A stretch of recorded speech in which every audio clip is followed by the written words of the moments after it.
Electrochemical series ये कहाँ पढ़े हैं? कोऑर्डिनेशन केमिस्ट्री में। और स्पेक्ट्रल सीरीज कहाँ पढ़ा?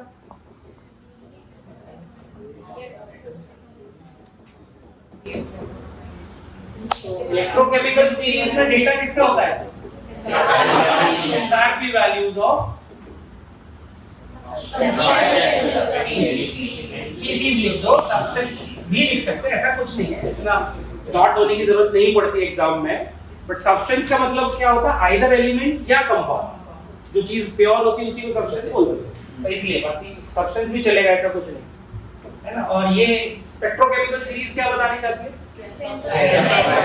Strength of what? Strength of ligand for what? For what? Splitting, ना वो तुम समझ जाओगे। For splitting of feed थोड़ी split हो, orbitals भी split नहीं हो, पूरा बोलना पड़ेगा। Splitting of orbitals on the basis of their energy. Orbitals अलग नहीं होते, मतलब ऐसे समझ लो घर में दो बच्चे हैं, बचपन में तो दोनों बराबर होते हैं, फिर दोनों पढ़ते लिखते हैं, बड़े होते हैं, तो हो सकता है एक चोर बन जाए और एक पुलिस वाला बन जाए, फिर भी दोनों एक घर में रह सकते हैं। जैसे दीवार मूवी की जो स्क्रिप्ट थी उसमें कुछ ऐसा ही था ना कि एक भाई पुलिस में जाता है और एक स्मगलर बन जाता है, तो वैसा तो घर में तो एक ही में रह रहे दोनों। So position wise there is no splitting. तो जो स्प्लिटिंग हो रही है वो किसके बेसिस पे हो रही है? एनर्जी के बेसिस। तो जिसको जो एक्सपोजर मिलता है वो उसके हिसाब से एनर्जी एक्वायर कर लेता है, सिंपल। तो वही चीज है, स्ट्रेंथ ऑफ लाइगैंड पता चलती है कि वो कितना स्प्लिट कर रहे हैं ऑर्बिटल्स को on the basis of their energy. And spectral series में क्या था? स्पेक्ट्रल सीरीज में आपको याद होगा एटॉमिक स्पेक्ट्रम में लाइमन, बामर, ये सब सीरीज थी। तो जैसे मैं थर्ड स्पेक्ट्रल सीरीज बोलूं तो वो क्या होता है? और fourth bracket, second visible series कौन सी? पक्का? विजिबल में भी कितनी लाइंस विजिबल होती हैं? क्या सारी लाइंस विजिबल होती हैं? बामर सीरीज में भी लाइंस तो हम बहुत सारी बना सकते हैं ना, ठीक?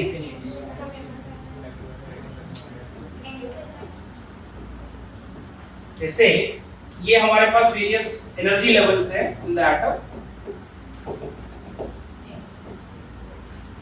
तो अगर मैं बामर सीरीज बोल रहा हूं तो electron will definitely move from any higher orbit to second orbit. ये तो क्लियर है मेरे लिए। तो इस सीरीज के लिए अगर मैं देखूं, ये मिनिमम एनर्जी गैप है, ये मिनिमम डेल्टा ई है और ये मैक्सिमम डेल्टा ई है। डेल्टा ई मतलब energy difference, energy gap of two energy levels, delta E लिख दिया मैंने। अभी अगर एनर्जी गैप मिनिमम है तो वेवलेंथ मैक्सिमम वेवलेंथ। अब ये कौन सी वेवलेंथ है? किसकी wavelength? Think and tell me. ये इलेक्ट्रॉन की वेवलेंथ है? क्वांटम बोलना है आपको। Photon is the quantum of visible light. So I don't know कि ये अभी फोटोन हुआ है कि नहीं हुआ। सो क्वांटम बोलो, quantum is the same word. So ये वेवलेंथ किसकी है? Quantum. So when electron jumps from any higher orbit to any lower orbit, it will emit a fixed amount of energy, and that fixed amount of energy का जो energy bundle मिल रहा है उसी को तो अपने बोल रहे हैं क्वांटम। क्वांटम को हिंदी में बोलते हैं प्रमात्रा, मतलब फिक्स्ड अमाउंट। ऐसा क्वांटम, क्वांटम जैसे मैं आपको अगर पैसे दे रहा हूं तो क्वांटाइज्ड होंगे। मैंने आपको 50 का नोट दिया, फिक्स्ड है 50 दिया, 51 नहीं दिया, वैसा ये क्वांटाइज्ड हो गया, है ना। सो ये मैक्सिमम वेवलेंथ होगा और ये मिनिमम वेवलेंथ होगा। तो ये वेवलेंथ थी किसकी? क्वांटम। ये क्वांटम कहां से आया? इलेक्ट्रॉन ने एमिट किया जब वो हायर ऑर्बिट से लोअर ऑर्बिट में। अब अपने को पता है कि जब भी इलेक्ट्रॉन हायर ऑर्बिट से लोअर ऑर्बिट में जाती है, हायर ऑर्बिट से लोअर ऑर्बिट में जाती है, तो उस क्वांटम की जो एनर्जी होगी वो आप कैसे निकालोगे? डिफरेंस है। n2 is higher orbit, n1 is lower orbit. बच्चा सोचता है n1 is first orbit, n2 is second orbit. मैंने ऐसा बोला ही नहीं। n2 is higher orbit, n1 is lower orbit. इस पूरे डेरिवेशन को आप आगे बढ़ाते हो फिर आपको याद होगा। अब बच्चा सोचने लगता है कभी कभी क्वेश्चन में सर n1 क्या है और n2 क्या है। बहुत सिंपल है, n2 बड़ा होगा n1 से। अगर मैं क्वेश्चन में थर्ड और फोर्थ ऑर्बिट की बात कर रहा हूं तो मुझे सोचना ही नहीं है n1 कौन है और n2 कौन है। जो हायर ऑर्बिट है वो n2 है, लोअर ऑर्बिट है वो n1, higher orbit n2, lower orbit n1। अब मुझे वेवलेंथ निकालनी है। अगर मैं सिर्फ बामर सीरीज पे फोकस करूं थोड़ी देर के लिए तो मेरे वेवलेंथ जो मैक्सिमम होगी वो कितनी होगी, लैम्डा मैक्स लिख देता हूं।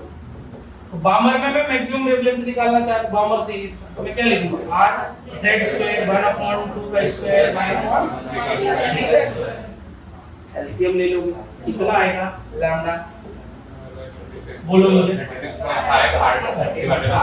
36 बार RZ करेक्ट। अगर हाइड्रोजन लिखते तो Z गायब। तो ये मैक्सिमम वेवलेंथ हो गई बामर सीरीज की, मैक्सिमम वेवलेंथ हो गई। ऐसे ही मैं मिनिमम वेवलेंथ निकालूंगा तो एनर्जी गैप मैक्सिमम ले लेंगे। तो किसी भी सीरीज के लिए मैं अगर ये जो लास्ट लाइन भी बोलते हैं इसको स्पेक्ट्रल सीरीज का मिनिमम वेवलेंथ निकालने जाऊं, शॉर्टेस्ट लाइन भी बोल देते हैं, है ना। तो ये कितनी हो जाएगी, डायरेक्ट सोचने की कोशिश करो क्या होने वाला है। जैसे मैं थोड़ी देर के बामर सीरीज से हट जाऊं, n2 की वैल्यू इंफिनिटी कर दूं, किसी भी सीरीज का लास्ट लाइन या शॉर्टेस्ट वेवलेंथ मिनिमम वेवलेंथ मुझे कैलकुलेट करना है तो मुझे क्या मिलने वाला है, n2 की जगह पर मैं दूंगा, बाकी सब ऐसे के ऐसे ही रहने वाला है। तो लैम्डा मिनिमम का फार्मूला क्या है, n1² अब मैं पर्टिकुलरली बामर सीरीज में बैठा हूं तो लैम्डा मिनिमम क्या हो जाएगा 4/r²। तो ये मिनिमम वेवलेंथ और ये किसी भी सीरीज का मिनिमम और मैक्सिमम वेवलेंथ अगर मुझे पता है तो I can tell the whole range, क्योंकि कोई भी वेवलेंथ उस सीरीज में उससे बाहर नहीं जा सकती। मिनिमम और मैक्सिमम का मतलब क्या होगा, अगर मैं दुनिया से 10 से सारे नोट गायब कर दूं, है ना, 10 के नीचे सारे नोट गायब कर दूं और 100 के ऊपर के सारे नोट गायब कर दूं और मैं बोलूं कि आपने मुझे एक नोट दिया है तो तुमने मुझे कितना का नोट दिया हो सकता है 10, 20, 50, 100, बाकी नोट तो मैंने गायब कर दिए। तो अब जो भी नोट होगा मुझे पता होगा इनके बीच में कुछ रहेगा 10, 20, 50 एंड 100, 10, 20, 50 एंड, तो वो सोचना सीखना पड़ेगा आपको। अब मैंने मिनिमम मैक्सिमम बता दिया, तो मेरा क्वेश्चन क्या था, कितनी लाइंस होती हैं वामर में। सारी लाइंस विजिबल नहीं होती और हर एक एटम या हर एक वन इलेक्ट्रॉन स्पीशीज में विजिबल नहीं होती। Z भी बैठा है वहां पे, हाइड्रोजन के लिए Z1 होता है बट हीलियम प्लस के लिए Z2 है। तो फर्स्ट 4 लाइंस ही होती है हाइड्रोजन में बामर सीरीज में जो विजिबल होती है। बहुत छोटी छोटी डिटेलिंग की रिक्वायरमेंट आ जाती है कभी कभी क्वेश्चन में। बामर सीरीज विजिबल है that we all know, but क्या बामर की सारी लाइंस विजिबल होती है? आप खुद वेवलेंथ निकालो, पता कर लो विजिबल का रेंज क्या दिया हुआ है according to NCERT 400 to 750 nanometre इतना दिया हुआ। आपका जो वेवलेंथ है वो वेवलेंथ निकालो और देखो इस रेंज में आ रहा है तो विजिबल होगा। इस रेंज से मतलब कम दिखे वेवलेंथ तो मान लेना यूवी है, 750 नैनोमीटर से आगे देखे तो समझ लेना सिंपल है।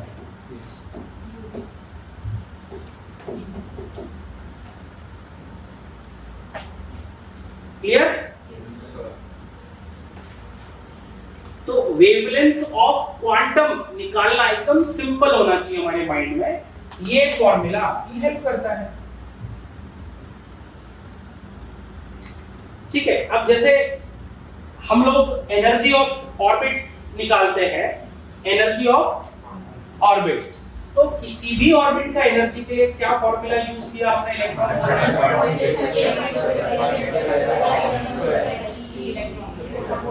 पर एटम पर आयन, हाइड्रोजन है तो पर एटम, अदर कोई वन इलेक्ट्रॉन स्पीशीज है तो लिखोगे पर आयन।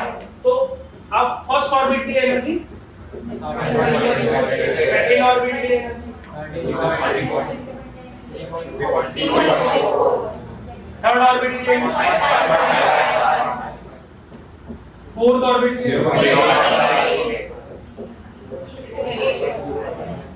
Fifth orbit. तो ये अलग अलग ऑर्बिट्स से हमने एनर्जी निकाला।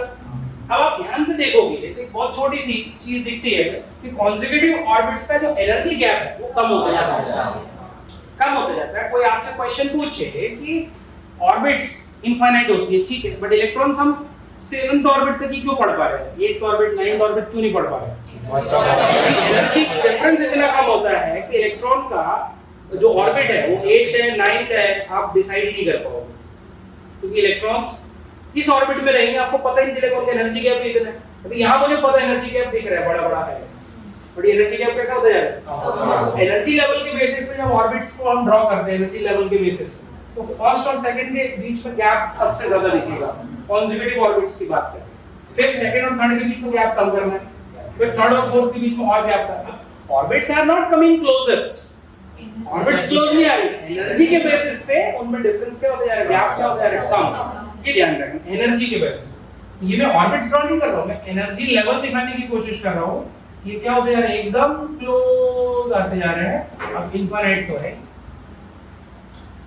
अब जिसको आप आयोनाइजेशन एनर्जी बोलते हो एक्चुअली, उसमें क्या हो रहा था, इलेक्ट्रॉन को मुझे फर्स्ट ऑर्बिट से, क्योंकि वन इलेक्ट्रॉन स्पीशीज अगर मैं बोल रहा हूं तो वन इलेक्ट्रॉन स्पीशीज का जो एक इलेक्ट्रॉन है वो इलेक्ट्रॉन फर्स्ट ऑर्बिट में ही रहेगा। तो वन इलेक्ट्रॉन स्पीशीज के लिए first orbit itself is the ground state, तो कुछ और सोच नहीं है अपने को। अदरवाइज ग्राउंड स्टेट का अगर एक्चुअल डेफिनेशन पूछे जाएगा तो सिंपल सा आप बोल सकते हो कि इलेक्ट्रॉन का घर, इलेक्ट्रॉन जिस ऑर्बिट में नॉर्मली रहता है वही उसका ग्राउंड स्टेट है। जैसे सोडियम का कॉन्फ़िगरेशन है 1s2 2s2 2p6 3s। तो सोडियम का जो वैलेंस इलेक्ट्रॉन है 3s1, उसका ग्राउंड स्टेट क्या है, 3s। 1s 2s 2p, one electron के लिए इनमें गैप नहीं होता कुछ, भी बताता हूं, इसको चलते हैं पहले इधर आ जाते हैं। तो ये मेरा इलेक्ट्रॉन है, इसको मुझे आयोनाइज करना है। आयोनाइज करने का मतलब है मुझे फर्स्ट ऑर्बिट से इनफाइनाइट वाले ऑर्बिट की तरफ पुश कर देना है इसको। इसके लिए मुझे एनर्जी कितनी लगेगी ये मुझे मैथ्स बताएगा, क्योंकि मैं ये करने वाला हूं। कितना आ जाएगा, नेगेटिव ऑफ E1। अब E1 कितना होता है, -10.6 z²। मतलब 13.6 z² हो गया। बात करना, मुझे स्पीशीज से भी लेना देना नहीं है। It is hydrogen, z will be 1, if it is He+, z will be 2। उस तरीके से आप आयनाइजेशन एनर्जी चेक कर सकते हो कि जैसे z बढ़ता है आयनाइजेशन एनर्जी बढ़ते जाएगी, जैसे z बढ़ेगा आयनाइजेशन एनर्जी बढ़ते जाती है। Simple, clear. अब जैसे हम लोग डिस्कशन और कर सकते हैं, इसमें ग्राउंड स्टेट समझ में आ गया। अब एक्साइटेड स्टेट का मतलब क्या है, I am strictly talking about one electron species right now. तो एक्साइटेड स्टेट का मतलब क्या होगा, ग्राउंड स्टेट के ऊपर के सारे ऑर्बिट चाहे कोई भी हो सब एक्साइटेड स्टेट हो, सब एक्साइटेड। अब मैं फर्स्ट एक्साइटेड स्टेट बोल रहा हूं तो थर्ड एक्साइटेड स्टेट बोल रहा हूं तो fourth orbit, 10th excited state बोल रहा हूं। इतना सिंपल है, जो मैं नंबर बोल रहा हूं एक्साइटेड स्टेट का +1 कर देना, you will get the number of orbit, है ना। अब ध्यान से पढ़ लेना क्वेश्चन, पता चला लिखा है 10th स्टेट, है ना। तो स्टेट देख के वो एक्साइटेड स्टेट वाली चीज आ जाती है कभी-कभी माइंड में, वो नहीं कर लेना। 10th स्टेट मतलब 10th ऑर्बिट की ही बात करें, 10th एक्साइटेड स्टेट बोलेगा तो 11th ऑर्बिट की बात करेगा। ऐसे ही हमने रेडियस के लिए, अच्छा एनर्जी के लिए जो मैं बता रहा था पहले उस पे बात करते हैं। जो वन इलेक्ट्रॉन स्पीशीज होती है बेटा, उनकी जो एनर्जी है वो डिसाइड करता है कौन, principal quantum number 1।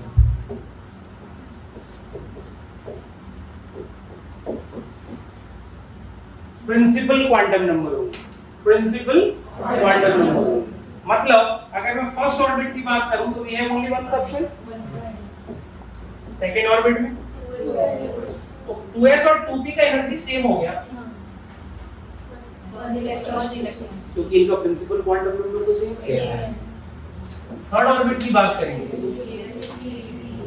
3p 3d, इन सब की एनर्जी आपस में सेम है और एनर्जी सेम होने का मतलब होता है उन ऑर्बिटल्स के लिए हम टर्म यूज करते हैं डी जनरेट ऑर्बिटल्स। तो अगर मैं बोलूंगा सेकंड ऑर्बिट में कितने डी जनरेट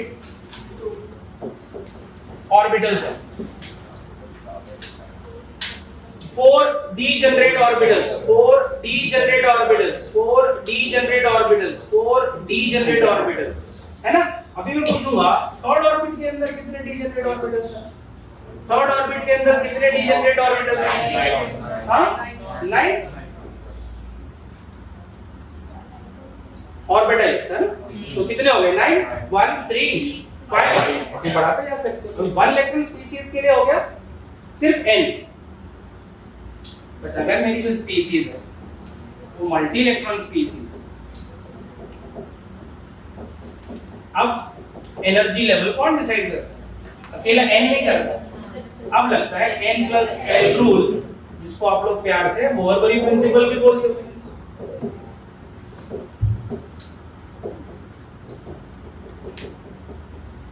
मोरबरी प्रिंसिपल भी बोलते हैं। और ये क्या बोलता है? जिसका n प्लस l, जिस सबशेल के लिए n प्लस l स्मॉलर रहेगा उसकी एनर्जी का होगा। और अगर n प्लस l सेम हो जाए फॉर 2 और मोर सबशेल्स, जिसका n स्मॉलर रहेगा उसकी एनर्जी कम रहेगी। जिसका n प्लस l सेम आ जाए उसके लिए n देखना है, अदरवाइज n प्लस l। तो पहले n प्लस l देखो, अगर n प्लस l सेम है तो n देखो। इसी के लिए आपको प्यारा सा टेबल बनाते हो, 3s 3p 3d like that. अब इस टेबल में जो आप लाइंस बनाते हो, जो आप भरने का सीक्वेंस दिखाते हो, आप ध्यान से देखोगे हर लाइन का अपना n प्लस l। जैसे इस लाइन का n प्लस l 3 है, कुछ भी कर लो, 3 वाले एक लाइन में आ जाएंगे जिनका n प्लस l 3 होगा। ऐसे इधर देखोगे तो ये 4 वाले अपने आप अलाइन हो जाएंगे आपके लिए। तो हर लाइन का अपना n प्लस l। अब इसी डायग्राम को तुम इलेक्ट्रॉनिक कॉन्फ़िगरेशन के लिए भी यूज करते हो कि कोई भी जो, अगर मैं पीरियोडिक टेबल की बात करता हूं तो कोई भी जो पीरियड शुरू होता है वो उसी पीरियड, मान लो 4th पीरियड है तो ये 4s से शुरू होगा और ये एंड किधर होगा? 4p पे। ये गारंटी है, ये गारंटी। अगर मैं बोलूंगा 6th पीरियड है पीरियोडिक टेबल का, 6s से शुरू होता है और 6 अब इसी चीज को हम लोग क्या करते हैं, इस ये जो हमने एनर्जी लेवल का बनाया था उसमें भी देख सकते हैं। जैसे 1s 2s 2p 3s 3p 3d 4s 4p 4d 4f। आप ध्यान से देखोगे तो थर्ड ऑर्बिट कहां से शुरू होती है? 3s से शुरू होनी है, 3p पे खत्म होनी है ना? थर्ड पीरियड है ना पीरियोडिक टेबल का, थर्ड पीरियड ऑर्बिट नहीं। ऐसे ही ये फोर्थ पीरियड की कहानी होती है। ऐसे ही अगर मैं फिफ्थ ऑर्बिट के लिए लिखने जाता तो फिफ्थ पीरियड में 5s से फिलिंग शुरू होगी और 5p पे खत्म हो जाएगा। अब तुम नंबर ऑफ ऑर्बिटल्स काउंट कर लो, इनमें आपको नंबर ऑफ एलिमेंट्स पता चल जाएगा इन पर्टिकुलर पीरियड कितना आता है। जैसे कोई आपसे पूछेगा कि फोर्थ पीरियड में कितने एलिमेंट्स आते हैं, फोर्थ पीरियड में कितने एलिमेंट्स आते हैं? 18। तो 18 क्यों आ रहा है, 18 क्यों आ रहा है? Because there are 9 orbitals. Check कर सकते हो आप, 9 ऑर्बिटल्स मींस 18 इलेक्ट्रॉन्स। हर इलेक्ट्रॉन अपने आप में जो वैलेंस इलेक्ट्रॉन जाएगा वो क्या करेगा? डिस्टिंग्विश्ड एलिमेंट के लिए रहेगा। तो जितने इलेक्ट्रॉन्स आप किसी भी ऑर्बिटल में भर सकते हो, किसी भी पीरियड के ऑर्बिटल्स में भर सकते हो, उतने ही एलिमेंट्स उसमें आते हैं। तो ये डायग्राम बहुत यूजफुल हो जाता है। यस, बट अपन को आदत होनी चाहिए उसको उस तरीके से देखने की। ठीक है, अब ऐसे ही रेडियस के लिए हमने डेरिवेशन किया था, तो nth ऑर्बिट का रेडियस हमने निकाला था a dot n square by z, जहां पे a नॉट की वैल्यू हमने क्या निकाली थी? 0.529 और अब कितने बच्चों को याद है कि 1 एंगस्ट्रॉम इज 100 पिकोमीटर? ये यूनिट कन्वर्जन फास्ट होना चाहिए माइंड में। ऐसा नहीं है कि जब जरूरत हो तभी सोचो। मैंने बोला ना, मेमोरी में टैटू होना चाहिए। जितना अच्छे से पढ़ोगे, जितना डीपली पढ़ोगे, बिना डरे बिना सोचे, उतना बेटर।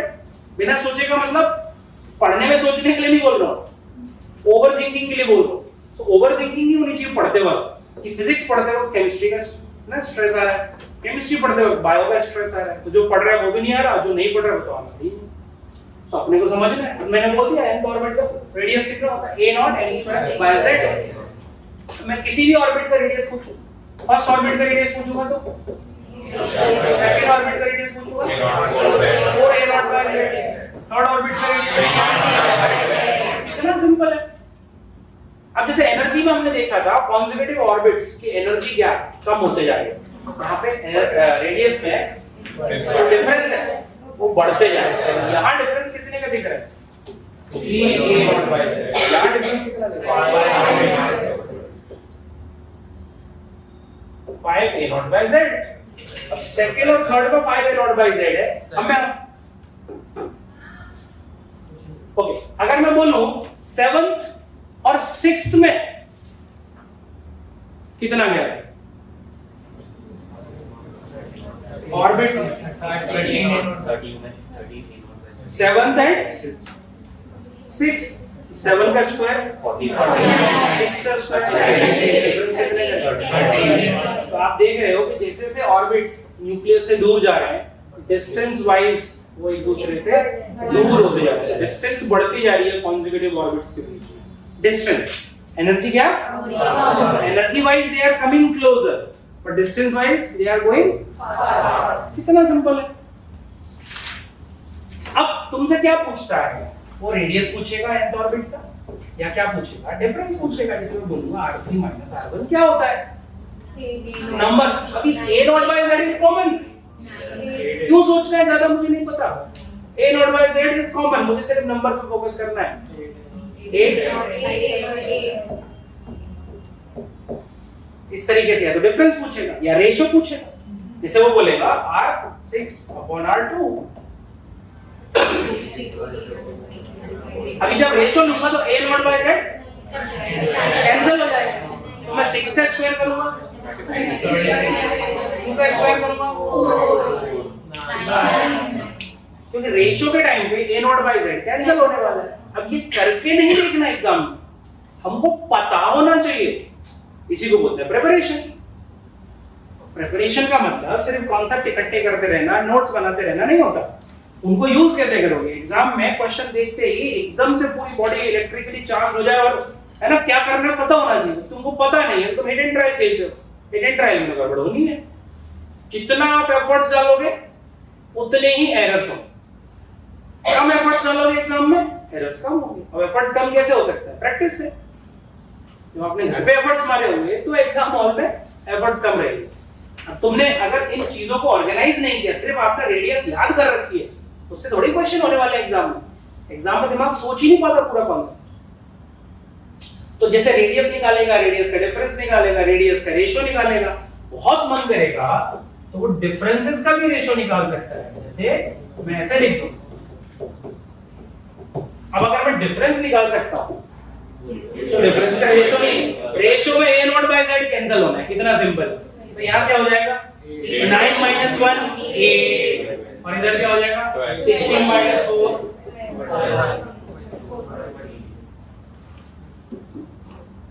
यही सब पूछता है। आप पीवाईक्यूज उठा के देखो, चाहे रेडियस हो या एनर्जी हो, क्या ही पूछता है तुमसे, सिंपल सिंपल चीजें पूछता है। बस हमने उसको एग्जाम रेडी फॉर्मेट में प्रिपेयर नहीं किया होता, हमने सिर्फ कॉन्सेप्ट पढ़े होते।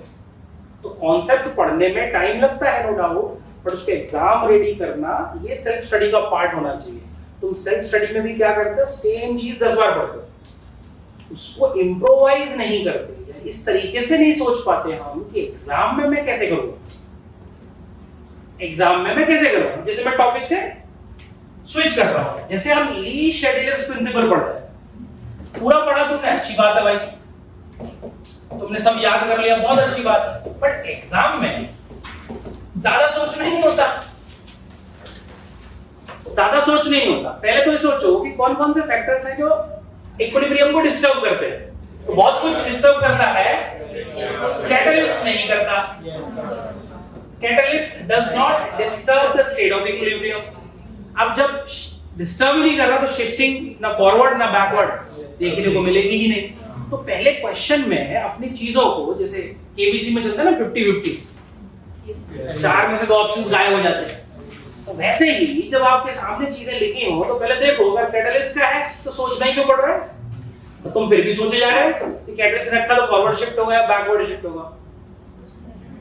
समझ गए ना? तो कैटलिस्ट से इक्विलिब्रियम में डिस्टर्ब नहीं हो रहा, ये बिल्कुल वैसे जैसे पेंडुलम है। अब पेंडुलम डिस्टर्ब हो तो इक्विलिब्रियम की तरफ आएगा ना। अब पेंडुलम अगर डिस्टर्ब ही नहीं हो रहा तो शिफ्टिंग कैसे होगी? कैटलिस्ट का एक ही रोल था, अगर आपको याद होगा, इट अफेक्ट्स या alters the rate of process, और इसमें भी ये फॉरवर्ड और बैकवर्ड दोनों को सेम मैनर में, सेम फैशन में अफेक्ट करता है। अगर फॉरवर्ड को डबल करता है तो बैकवर्ड को भी डबल करता है, अगर फॉरवर्ड को ट्रिपल करता है तो बैकवर्ड को भी ट्रिपल करता है, फॉरवर्ड को हाफ करता है तो बैकवर्ड को भी हाफ करता है। कितना सिंपल है। तो कैटलिस्ट तो हमारी रेस से बाहर है। अब कंसंट्रेशन की चलो बात करते हैं। कंसंट्रेशन में भी अगर मुझे सॉलिड दिख रहा है कोई भी, चाहे रिएक्टेंट हो चाहे प्रोडक्ट हो, उसका एक्टिविटी कितना लेते हैं? अब हमने याद कर लिया कि सर रिएक्टेंट का कंसंट्रेशन बढ़ाते हैं तो फॉरवर्ड शिफ्ट होता है, प्रोडक्ट का बढ़ाते हैं तो बैकवर्ड। अच्छी बात है, गलत नहीं है इसमें। बट अगर रिएक्टेंट या प्रोडक्ट तो सॉलिड है तो उसका एक्टिविटी 1 होता है, तो कुछ अफेक्ट ही नहीं करता। तो अगर मुझे कंसंट्रेशन देखने को मिले तो मैं पहली चीज क्या चेक करूंगा कि मेरे पास जो सब्सटेंस है उसका फिजिकल स्टेट क्या है। अब मैं इस तरह से नहीं सोच रहा हूं, मैंने तो रट लिया है कि कंसंट्रेशन बढ़ाने से रिएक्टेंट का बढ़ाएंगे तो फॉरवर्ड, प्रोडक्ट का बढ़ाएंगे तो अब पता चल रहा है वो सॉलिड है, तो सॉलिड का एक्टिव मास 1 है, उससे अफेक्ट ही नहीं होता। जैसे ये रिएक्शन ले लिया मैंने फॉर एग्जांपल, अब ये दोनों सॉलिड है। अब कैल्शियम ऑक्साइड आप कितना भी डाल दो या निकाल लो, हमारा इक्विलिब्रियम डिस्टर्ब ही नहीं होगा। डिस्टर्ब ही नहीं होगा तो शिफ्टिंग भी देखने को नहीं मिलती। कोई भी चीज सॉलिड दिख जाए, अगर कोई लिक्विड गैस के साथ दिख जाए तो उसके लिए भी एक्टिव मास हम क्या ले लेते हैं? अगर कोई लिक्विड गैस के साथ दिख जाए तो उसके लिए भी हमारा एक्टिव मास क्या लेना है? कितना सिंपल है।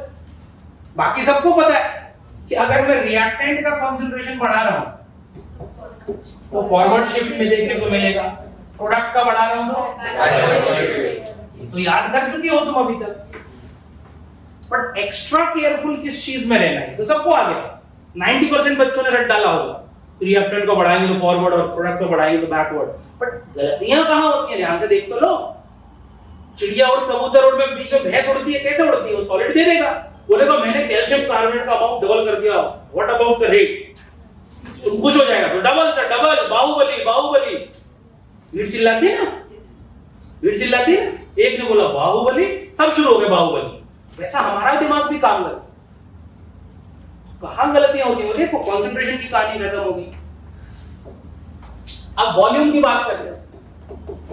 एकदम सिंपल, एकदम सिंपल, ज्यादा सोचना ही नहीं है। जिस डायरेक्शन में वॉल्यूम ज्यादा हो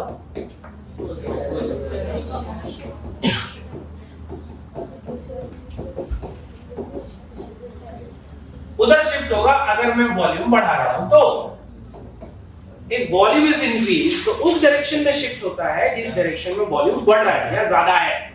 आपको राइट में वॉल्यूम ज्यादा दिखेगा तो राइट शिफ्ट देखने को मिलता है, लेफ्ट में वॉल्यूम ज्यादा दिख रहा है तो लेफ्ट शिफ्ट देखने को मिलता है। अब अगर मेरे पास कोई केमिकल रिएक्शन है तो मैं गैसेस को ट्रैक करूंगा। गैसेस के सामने लिक्विड या सॉलिड का वॉल्यूम नेग्लिजिबल होता है, तो जब मैं वॉल्यूम का इफेक्ट स्टडी करूंगा और मेरी केमिकल रिएक्शन में गैस इन्वॉल्व है तो मैं सॉलिड और लिक्विड की तरफ देखूंगा भी नहीं, देखूंगा भी नहीं, सोचना भी पाप है। जैसे अगेन मैं यही बोलूं CaCO3 gives CaO, the CO2. So I know these are solids. CO2 is a gas. Now if I increase the volume, मुझे साफ दिख रहा है राइट हैंड साइड में वॉल्यूम ज्यादा है, तो वॉल्यूम बढ़ाने पे फॉरवर्ड शिफ्ट होगा, वॉल्यूम कम करूंगा इतना सिंपल है।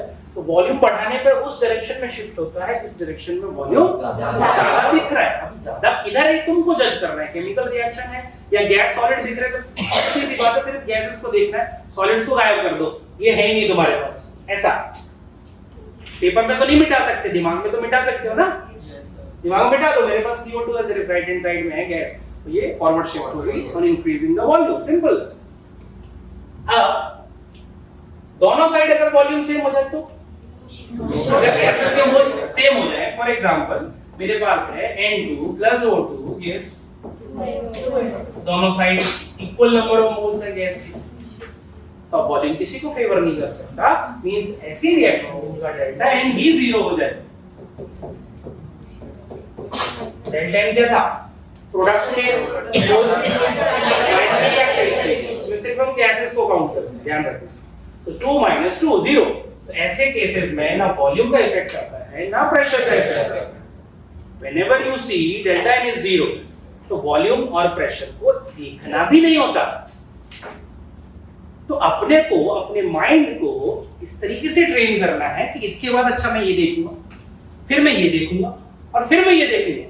Knowing concept is not enough. मैं फिर बोल रहा हूं, आपके पास 200 मिनट्स हैं 200 क्वेश्चंस के लिए, उसमें तुमको 180 क्वेश्चंस पढ़ने हैं। अभी तुम सोच रहे हो बैठे बैठे, तो कैसे चलेगा? सोचने वाले क्वेश्चन हार्डली 50 में से 10 आएंगे, बाकी सब क्वेश्चन इस नेचर के आएंगे तुम्हारे नीट में, केमिस्ट्री में, तो तुम देखोगे और तैयार होगे तो तुरंत फोड़ दोगे, प्रॉब्लम क्रिएट नहीं करते। अब जैसे ट्रैप करने के लिए वो इस तरह के एग्जांपल्स देता है, मेल्टिंग ऑफ आइस, इसमें कोई गैस नहीं है। अब बताओ प्रेशर बढ़ाऊंगा तो किधर शिफ्ट होगा? बढ़ाऊंगा तो किधर शिफ्ट होगा? फॉरवर्ड शिफ्ट होगा। Why? Because volume of ice more than volume of pressure बोला मैंने, प्रेशर बढ़ाऊंगा तो किधर शिफ्ट होगा? वॉल्यूम बढ़ाते हैं तो उधर शिफ्ट होता है जहां वॉल्यूम ज्यादा होता है। देखा, थोड़ा सा चेंज किया मैंने। अगर वॉल्यूम बढ़ा रहे हैं तो उधर शिफ्ट होगा जिस डायरेक्शन में वॉल्यूम ज्यादा है, तो प्रेशर बढ़ाएंगे तो उस डायरेक्शन में शिफ्ट होगा जहां वॉल्यूम कम है। वॉल्यूम कम किसका होता है?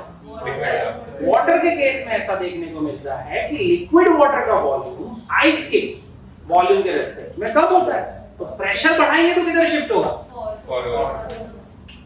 Forward shift. कितना सिंपल है, कितना सिंपल है। और तुमको एक्सपेरिमेंट करना है तो घर पे जाओ, आइस स्लैब एक लाओ, उस पे डालो कोई प्लास्टिक या रबर की शीट फ्लेक्सिबल और बैठ जाओ उसके ऊपर, ऑल इज वेल बन जाएगा उससे। वो क्यों बना? ऑल इज वेल क्यों बना?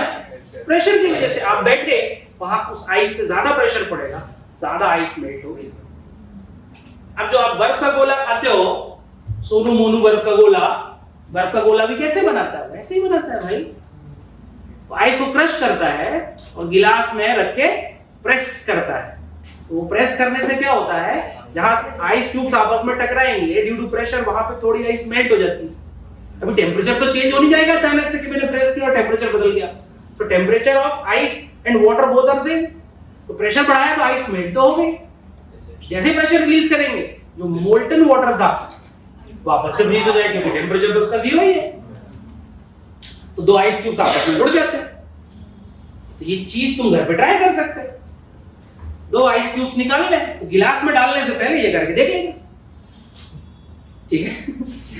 गिलास में डालने से पहले, अरे कोल्ड ड्रिंक के गिलास में क्या सोच रही है? तो आइस क्यूब्स लो और एक दूसरे के अगेंस्ट प्रेस करके देखो, तुमको पता चल जाएगा। ली शेडर प्रिंसिपल वर्क्स। तो जब मैं मेल्ट कर रहा हूं आइस, तो वॉल्यूम बढ़ाने पर किधर शिफ्ट होगा? बैकवर्ड हो गई। चिड़िया और कबूतर और होश में आ जाओ, फिर कह रहा हूं वॉल्यूम बढ़ाने पर। अच्छा, वहां फॉरवर्ड बैकवर्ड नहीं लिखा हुआ, फ्रीजिंग और मेल्टिंग लिखा हुआ। तुम सोच रहे हो फ्रीजिंग किधर थी? बताओ, कॉमन चीज है, आइस बनना मतलब फ्रीजिंग।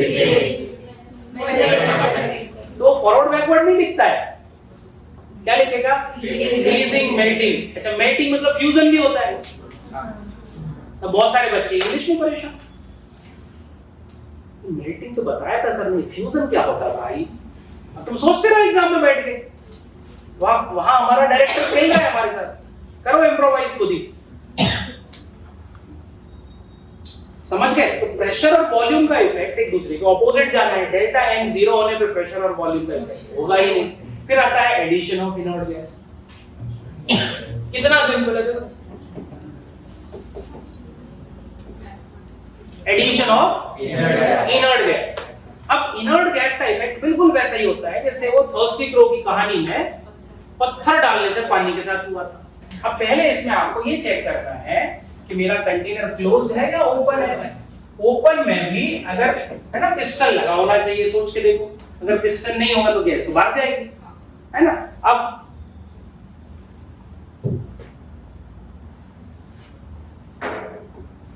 मान लो मैं यहां से इनर्ट गैस ऐड करने की कोशिश कर रहा हूं, तो पिस्टन ऊपर जाएगा। तो इस केस में जहां कंटेनर ओपन है या वॉल्यूम चेंज अलाउड है, वहां पे क्या होगा, एडिशन ऑफ इनर्ट गैस से वॉल्यूम बढ़ेगा। अब वॉल्यूम बढ़ने से क्या होता है मैं तुमको समझा चुका हूं, अलग से कुछ याद नहीं करना इनर्ट गैस के लिए। वॉल्यूम बढ़ाते हैं तो process shifts in the direction, simple है। मेरे लिए ज्यादा कुछ सोचना ही नहीं है इसमें, अलग से कुछ मुझे देखना ही नहीं है। अगर कंटेनर क्लोज्ड है तो वॉल्यूम चेंज ही नहीं होता, और वॉल्यूम चेंज नहीं होता तो क्यू चेंज नहीं होता, क्यू चेंज नहीं होता तो क्यू और के दोनों बराबर ही रहते हैं, मतलब इक्विलिब्रियम डिस्टर्ब ही नहीं होता। अब इसके ज्यादा डिटेल में नहीं जाएंगे कि कैसे, बस याद रखना है कैसे के लिए कहानी अलग होती है। बस याद रखना अगर कंटेनर क्लोज्ड है और मैं इनर्ट गैस ऐड करते जा रहा हूं तो प्रेशर बढ़ेगा, वॉल्यूम पे कोई इफेक्ट नहीं आएगा। और वॉल्यूम नहीं चेंज होगा तो क्यू चेंज नहीं होगा, और क्यू चेंज नहीं होगा तो क्यू और के जैसे पहले थे वैसे ही रहेंगे, मतलब एक्चुअली इक्विलिब्रियम डिस्टर्ब ही नहीं हुआ। तो ओपन, अभी इनर्ट गैस देखोगे तो पहले क्या देखोगे, क्लोज्ड है या ओपन। क्लोज्ड है तो कहानी खत्म, नो शिफ्ट। बस ऐसे ही सोचते जाना यार, कुछ अलग से है ही नहीं। अभी तुम कॉन्सेप्ट पढ़ोगे, डेफिनेशन पढ़ोगे, एग्जांपल देखते रहो, कुछ नहीं होने वाला। एग्जाम में एग्जैक्टली क्या सर्च करना है और वो सर्च किया उसका रिजल्ट क्या होना चाहिए, इसके लिए खुद के माइंड को रेडी करना होता है। तो जब तक कॉन्सेप्ट आप नहीं बनाओगे ये चीज काम नहीं आएगी। तो कॉन्सेप्ट अगर आपका रेडी है उसके बाद नेक्स्ट स्टेप होता है ये, समझ गए। फिर आता है टेम्परेचर। टेम्परेचर में आपको ये देखना है कि आपकी प्रोसेस किस डायरेक्शन में एंडोथर्मिक है। तो अगर मैं टेम्परेचर बढ़ा रहा हूं तो ये शिफ्ट हो जाता है जिस डायरेक्शन में वो एंडोथर्मिक है। Simple simple. अगर मेरी प्रोसेस फॉरवर्ड डायरेक्शन में एंडोथर्मिक है तो टेम्परेचर बढ़ाने पे फॉरवर्ड डायरेक्शन में शिफ्ट हो जाएगा। अगर मेरी प्रोसेस बैकवर्ड डायरेक्शन में एंडोथर्मिक है तो बैकवर्ड शिफ्ट दिखाएगी। सिंपल। जैसे मैंने लिखा CaCO3 वाला ही एग्जांपल ले लो दोबारा। अब मुझे पता है ये डिकम्पोजिशन ऑफ कंपाउंड है, तो ये फॉरवर्ड डायरेक्शन में एंडो है। कहने का मतलब क्या है, अगर मैं टेम्परेचर बढ़ा रहा हूं तो फॉरवर्ड शिफ्ट देखने को मिलेगा। इतना सिंपल है। मुझे ढूंढना है एंडो, एंडो ढूंढना है, एंडो। अब जैसे ये reaction N2 + O2 gives NO। अब इसमें मैं टेम्परेचर बढ़ाऊंगा तो किधर शिफ्ट होता है, आगे। तो बच्चे यहाँ पे गड़बड़ क्या करते हैं कि इसको सोचते हैं कि कंबशन है तो एक्सोथर्मिक होगा फॉरवर्ड डायरेक्शन, बट ऐसा नहीं है। ये endothermic reaction in forward direction, because nitrogen triple bond का जो एनर्जी होता है, बॉन्ड एनर्जी होता है 946 किलो जूल पर मोल। It is very very high. तो जितनी हीट इस प्रोसेस में रिलीज होती है उससे कहीं ज्यादा हीट एन बॉन्ड ब्रेक करने में ही खर्च हो जाती है। तो जितना मिला उससे ज्यादा खर्च हो गया, एब्जॉर्ब हो गया, तो प्रोसेस कैसे होगी। तो अगर मैं टेम्परेचर बढ़ाऊंगा इस प्रोसेस में कौन सा शिफ्ट मिलेगा, फॉरवर्ड, है ना। तो अगर आप ये पहचान लो कि मुझे एक्सो से मतलब ही नहीं, मेरा दिमाग रेडी कर रहा हूं मैं किसके लिए, मैं दोनों के लिए रेडी कर ही नहीं रहा हूं। हाँ, एग्जाम हॉल में जाके मैं क्या कर लूंगा, एंडो पहचानूंगा, और अगर क्वेश्चन एक्सो के लिए दिया है उल्टा कर लूंगा। पहले मैं एंडो से पूरा आंसर निकाल लूंगा, फ्लिप कर दूंगा। कितना सिंपल है। आप एंडो एक्सो दोनों रट के जाओगे, क्यों जरूरत पड़ रही है। वॉल्यूम का इफेक्ट दोनों बार रट के जाओ, क्या जरूरत पड़ रही है। सीधा याद रखना किस डायरेक्शन में वॉल्यूम हो गया। मेरा ली शेड्यूलिंग प्रिंसिपल। अब एग्जांपल्स में फंसाएगा वो आपको समझना है। फिजिकल स्टेट दे देगा, उसको आपको देखना है। एंडो एक्सो तुमको आइडेंटिफाई करना है। तुम इतने सारे एग्जांपल्स पढ़ते हो, पीवाईक्यूज सॉल्व कर रहे हो, तुमने इतने सारे क्वेश्चन सॉल्व कर लिए, तो उन क्वेश्चंस को दोबारा देखो इस एंगल से कि मेरा क्वेश्चन जल्दी सॉल्व होता है या नहीं होता है। ली शेड्यूलर प्रिंसिपल याद आ रहा है सिद्धि? खौफनाक, डरावना है ना?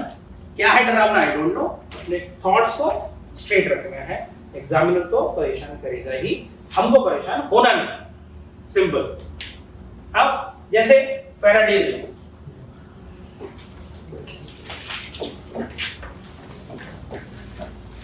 अब फैराडेज लॉ में जंप करने से पहले मुझे क्या सोचना है? इक्विवेलेंट वेट क्या होता है? क्या होता है? Molar mass upon an electron. अब यहाँ पे जब आप किसी का ऑक्सीडेशन और रिडक्शन कर रहे होगे इलेक्ट्रोकेमिकल सेल के अंदर, तो वो एक fixed number of electrons he absorb कर रहा होगा या डोनेट कर रहा होगा, वही उसका इफेक्ट होता है। मुझे ज्यादा सोचना ही नहीं है। अगर मैं जिंक की बात कर रहा हूँ तो मुझे पता है इसके ऑक्सीडेशन में 2 इलेक्ट्रॉन्स इन्वॉल्व होते हैं, तो ये जो 2 है वो उसका इफेक्ट है। अगर मैं कॉपर की बात कर रहा हूँ और उसके रिडक्शन को दिखा रहा हूँ, ये 2 स्टाइल फैक्टर हो जाएगा। एल्यूमिनियम की बात कर रहा हूँ, 3 electrons will be involved in this reduction, तो n फैक्टर एल्यूमिनियम के लिए क्या हो जाएगा? 3। अगर मुझे n फैक्टर पहचानना आ गया, या मैं जैसे परमैंगनेट बोलूं इन एसिडिक मीडियम,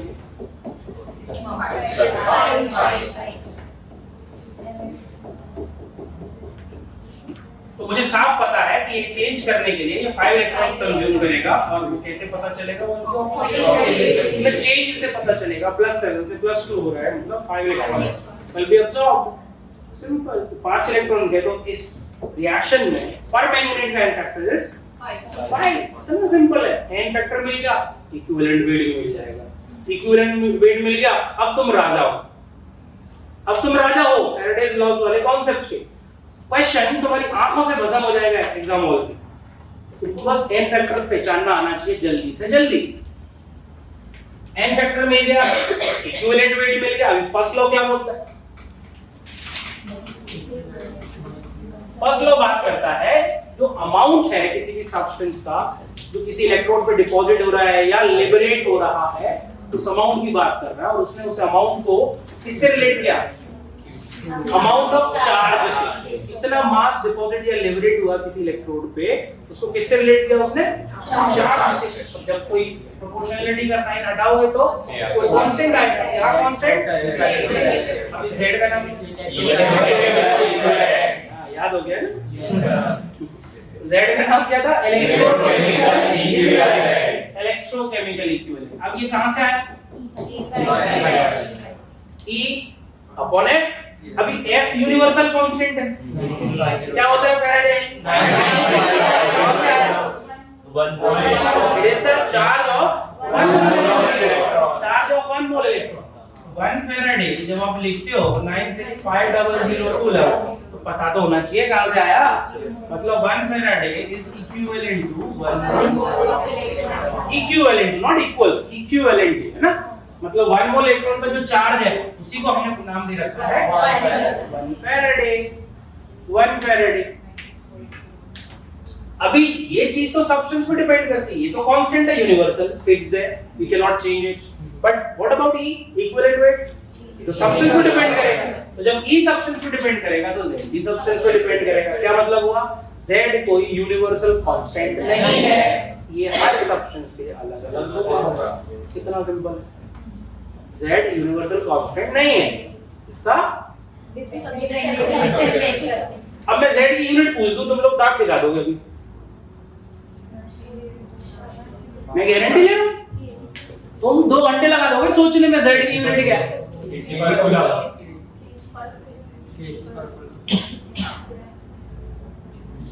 तुम ध्यान नहीं दोगे, मुझे पता है ना। जो E है इक्विवेलेंट वेट, इसकी क्या होती है? इसकी यूनिट क्या है? ग्राम पर इक्विवेलेंट। हाँ, और क्या? अभी Z थोड़ी जाएगा, तो E का यूनिट है। F का यूनिट क्या होता है? कूलम पर मोल। तुम कूलम याद करके बैठे, तुम बेवकूफ हो। When I am clearly saying it is a charge of 1 mole electron, तो यूनिट क्या होगी? पर मोल को याद नहीं रखता। तो अगर तुम एग्जामिनर ने गलती से इतनी सिंपल चीज पूछ दी, what about the unit of Z, तुमने सब पढ़ लिया, फैराडेज लॉ पढ़ लिया, हजारों क्वेश्चन सॉल्व कर लिए, पीवाईक्यूज एनसीईआरटी सब निपटा दिया है ना, और तुम कॉलर उठा के जा रहे एग्जाम में, तुम फूट के आएगा, तुम फूट के आएगा, फूट के आएगा, क्योंकि तुम बहुत बेसिक चीज तो भूल गए। तो अभी जेड की यूनिट क्या बनेगी?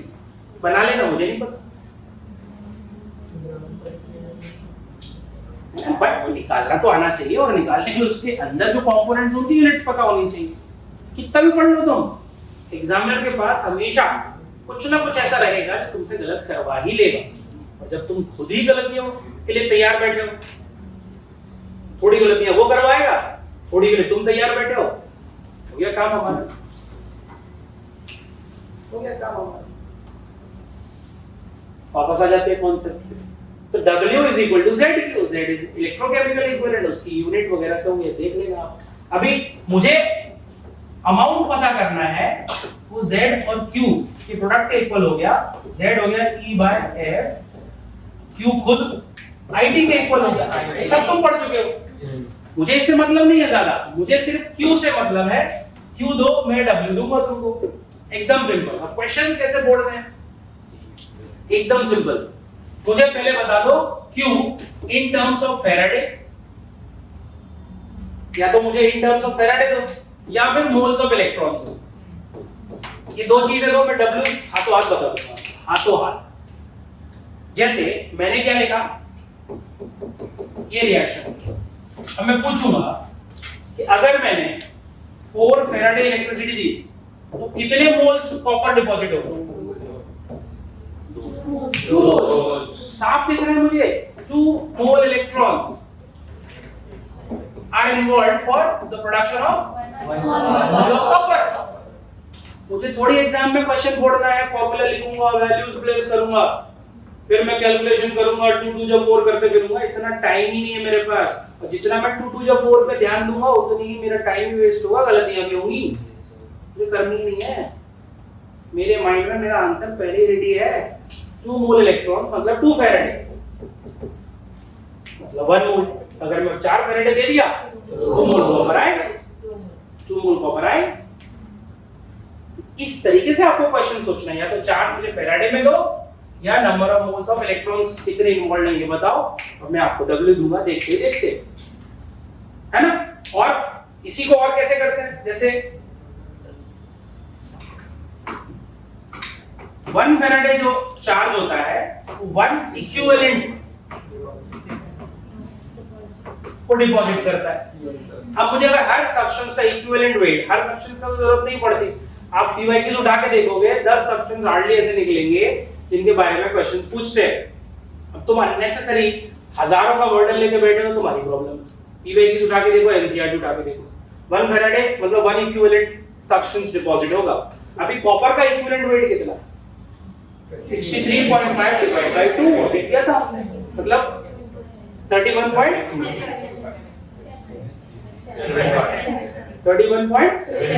हाफ नहीं हो रहा हमसे, हो पा रहा है। तो अगर मैं 1 फैराडे बोल रहा हूं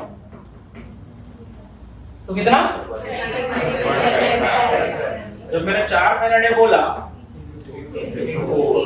मैं क्यों कर रहा हूं, इसमें 2 से मल्टीप्लाई करो, हाफ तो मेरे को दिमाग में सोचना था, करना थोड़ी था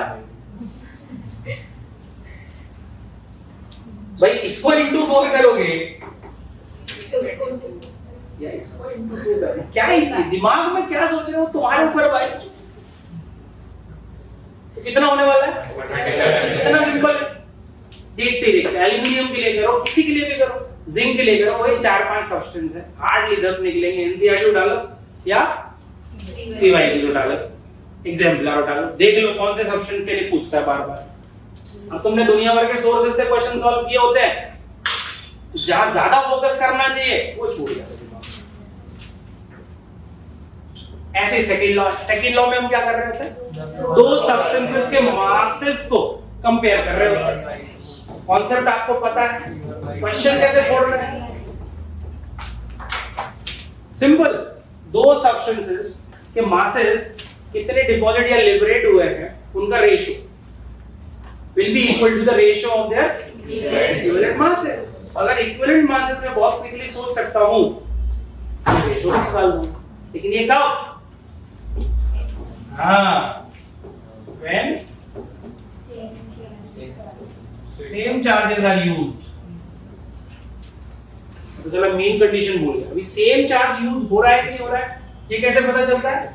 या तो जो सेल्स है वो सीरीज में लगे होंगे, क्योंकि सीरीज में लगे होंगे तो इलेक्ट्रिक करंट सेम मिलेगा, टाइम भी सेम मिलेगा। या फिर मैं जानबूझ के डेटा ऐसा दूं कि I into D का प्रोडक्ट सेम हो जाए दोनों के लिए। चार्ज सेम कैसे हो? मान लो मैंने एक का करंट दिया 10 एम्पीयर और टाइम दिया 2 सेकंड, तो चार्ज कितना हो गया? 20 कूलम। या मैं बोल दूं मैंने 5 एम्पीयर करंट दिया फॉर 4 सेकंड, ऐसा दे सकता हूं, इतना घुमाता नहीं, हालांकि आपको सीरीज से ही काम हो जाता है। तो अगर सेल्स सीरीज में है ऐसा हो जाएगा। मान लो सेल्स सीरीज में नहीं है, एक ही सेल के 2 इलेक्ट्रोड्स की बात कर दूं मैं, वो भी हो सकता है चार्ज सेम रहे, क्योंकि same number of electrons involve रहेगा पूरी प्रोसेस में। हो गया मेरा। 3 केसेस है, सेम चार्ज है कि नहीं ये चेक करने के लिए सेल्स सीरीज में होने चाहिए, फिर I into D का प्रोडक्ट सेम होना चाहिए, फिर सेम सेल के 2 इलेक्ट्रॉन्स हो, तो हो गया सेम चार्ज। तो दुनिया भर का पढ़ रहे हैं बट मेन चीज भूल रहे हैं, मार्क्स लूज करते हैं हम बिकॉज़ छोटी चीजें ध्यान नहीं दे पाते।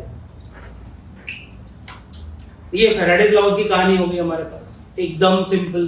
क्वेश्चन फूटना चाहिए देखते ही, सॉल्व नहीं करना है, फूटना चाहिए क्वेश्चन, तुम्हारे सामने दम तोड़ दे आंखों से कि डैडी देख रहे हैं मर जाओ, वैसा खौफ होना चाहिए क्वेश्चन, खुद ही डरे रहते।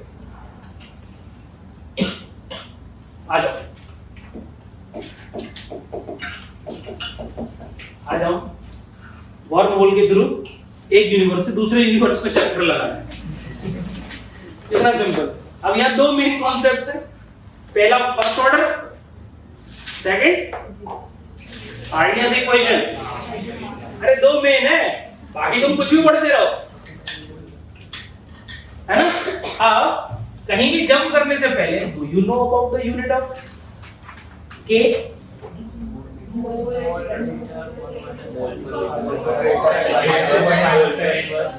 मैं फर्स्ट ऑर्डर बोला ही नहीं अभी तक, ऐसे भी बोला कि के का यूनिट बताओ, फर्स्ट ऑर्डर सेकंड ऑर्डर नहीं बोला। अब बोलो मोल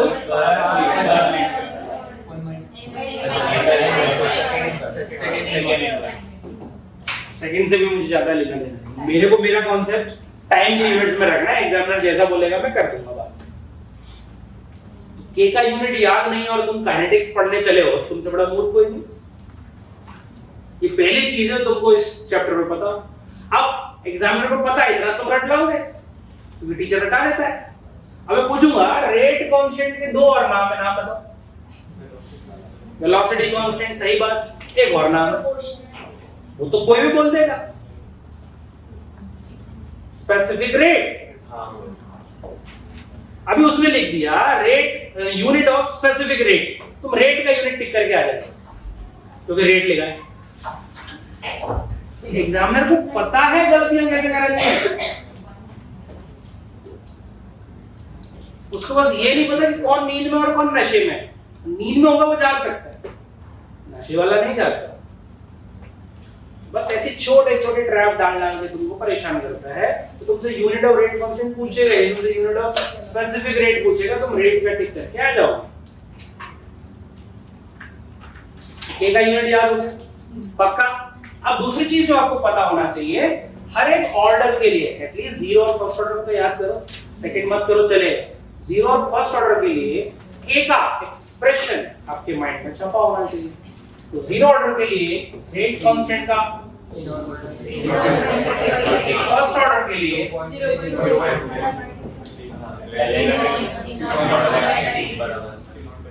अब हमने ग्राफ्स पढ़े हुए हैं सब, वो ग्राफ्स आपको रेडी करने हैं, एक पेपर पे बनाने हैं। किस किस का ग्राफ दिया है, किस किस का ग्राफ दिया है, एटलीस्ट सीटी वर्सेस टी वाले ग्राफ तो बनाओ। तो वो बनाना नहीं चाहते हो, एक बार ग्राफ देखा और उससे उम्मीद करते हो कि तुम काइनेटिक्स छोड़ के आ जाओगे, just wait for the accident.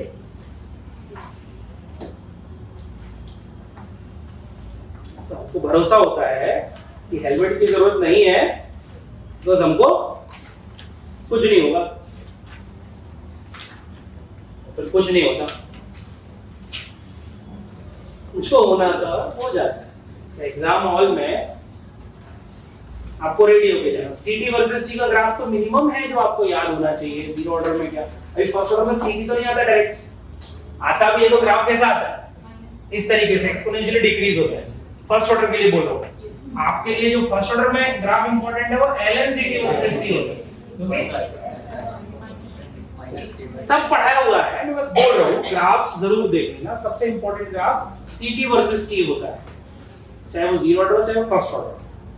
सीटी वर्सेस टी, सीटी वर्सेस टी डायरेक्टली बनाओगे फर्स्ट ऑर्डर में तो ये आएगा, और एलएनसीटी वर्सेस टी बनाओगे तो फर्स्ट ऑर्डर में ये आने वाला है। थोड़ा सा तैयार, ठीक है। अब जैसे मैं बोल रहा था फर्स्ट ऑर्डर में सबसे ज्यादा चीजें पूछता है, तो फर्स्ट ऑर्डर का जो रेट कांस्टेंट है उसके अलग अलग फॉर्म्स हैं, माइंड में छपे होने चाहिए, देख के सब है ना पूरी कहानी याद आ जाए, समझे?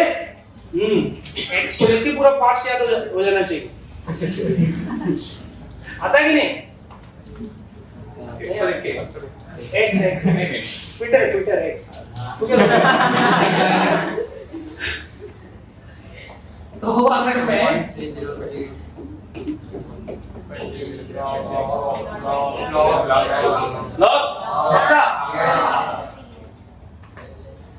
लॉग लिख देंगे, सी टी नीचे सी नॉट रेशो हो गया, k इज इक्वल टू 2.303, इसका एक फॉर्म हो गया। अभी जब हम सॉल्व करने जाते हैं तो इसी से काम हो जाता है। अब फिर से जो मैं बचपन से बोल रहा हूँ, तुमको वैल्यूज याद है? पक्का? अगर हम बता दें log 2 0.301, log 4 log 9 log 8 903 से काम चला ले। log 5 0.69, log 3 log 7, बस ये याद तो हेल्प करेगा, नहीं तो पता चला तुम सब कुछ करके बैठे हो बट लॉग की वैल्यूज की वजह से आंसर तक नहीं पहुंच पा रहे। तो k इज इक्वल टू ये हो गया। अब हमारे पास जैसे हाफ लाइफ आती है, हाफ लाइफ का कॉन्सेप्ट क्या कहता है?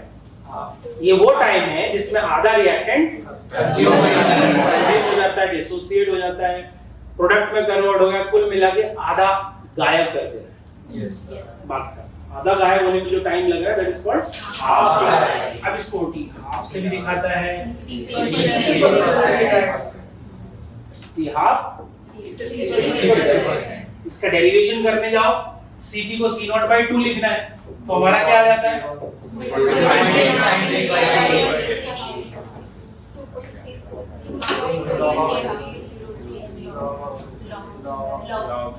लॉग है पक्का ना? और यहाँ पे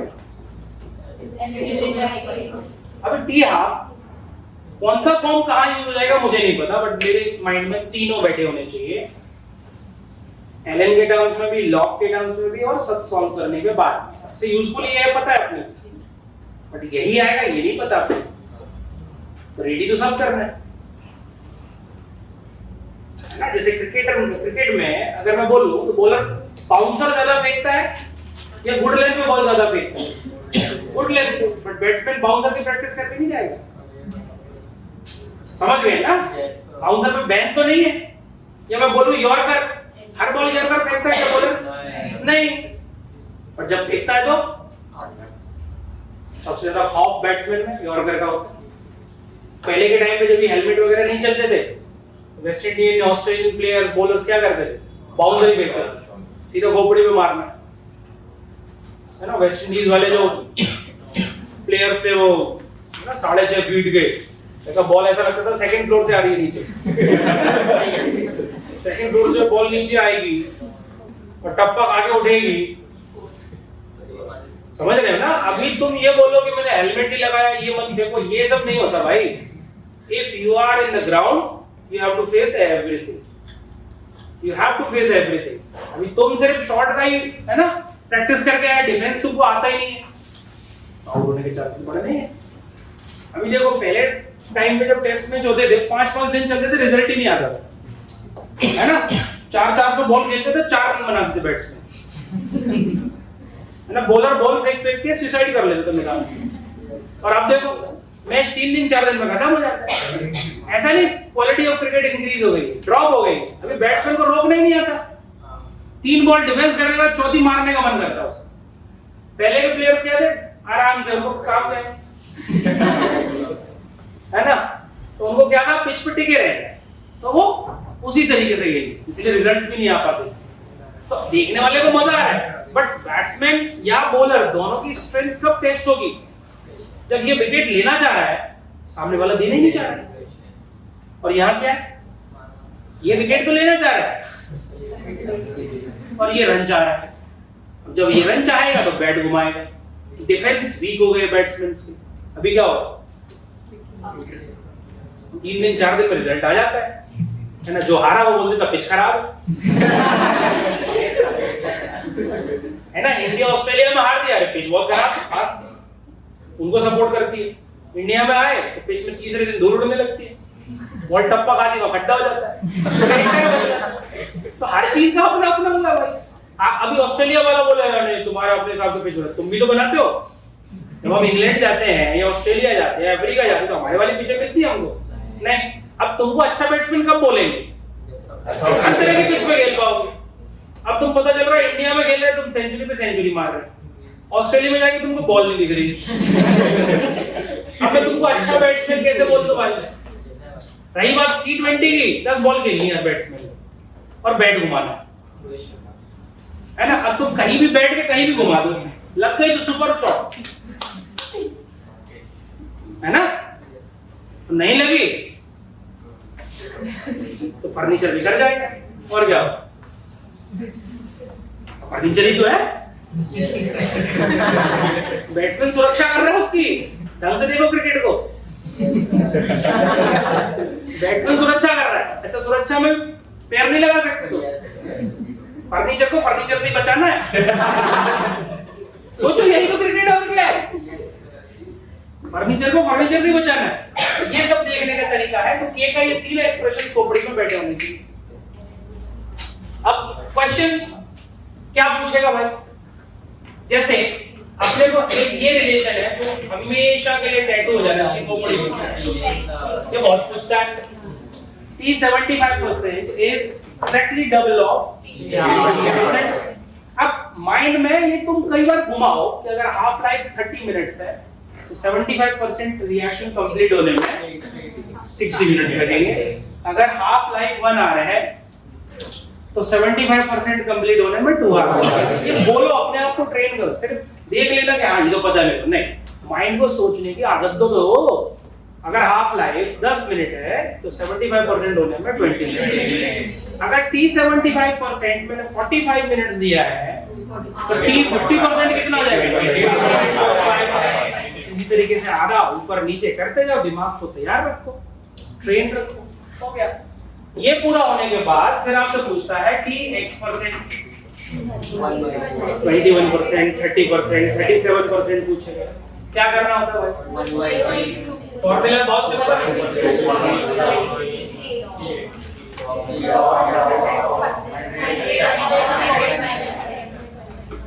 irrespective of the initial amount, मैं 2 मोलार दूं, 10 मोलार दूं, आधा मोल दूं, किसी का कुछ भी दूं, अगर मैं X% कंप्लीशन पूछ रहा हूं, मुझे इनिशियल अमाउंट से लेना देना ही नहीं है कि वो रेशियो में आएगा, कैंसिल होने वाला है। इनिशियल अमाउंट कितना भी दे दूं, आपको सिर्फ ये देखना है सर कितना परसेंट कंप्लीशन चाह रहे हो। तो 90% x का वैल्यू है 90, कोई बोलेगा 10% x का वैल्यू है 10। अभी मैं पूछूं तुरंत से कि 90% कितना आता है?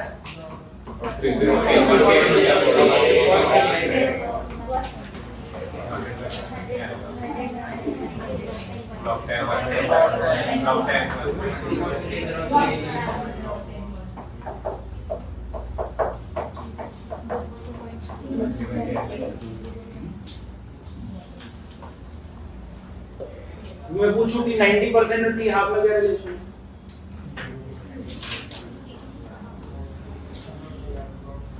टी 90% और टी 50% में रिलेशन पूछो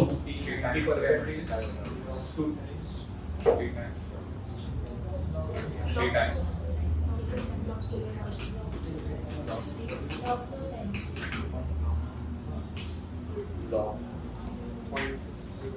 कितना है? चेक कर लो, हो सकता है उल्टा, चेक करो, मेरी मत सुन। उल्टा हो गया ना? खुद ही सोच लेना चाहिए था, इतना लिखने के बाद तुम्हारे दिमाग में आ रहा है टी 90% ज्यादा होना चाहिए ना। अभी अगर log 2 का वैल्यू 0.301 है, कैसे ज्यादा होगा? तो उल्टा होगा ना भाई।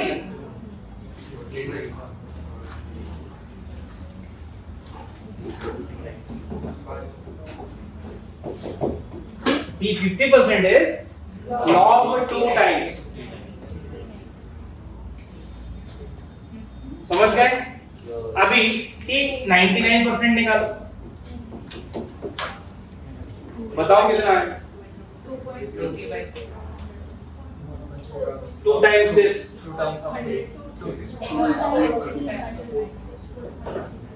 क्या लिखूंगा? 2 times 2.303 divided by K. तो T 90% है, तो T 99%, 2 times में T 90%।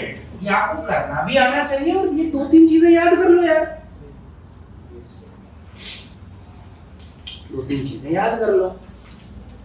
कौन किसके कितने टाइम से, वैसे निकालना भी आता है तो चलता है काम।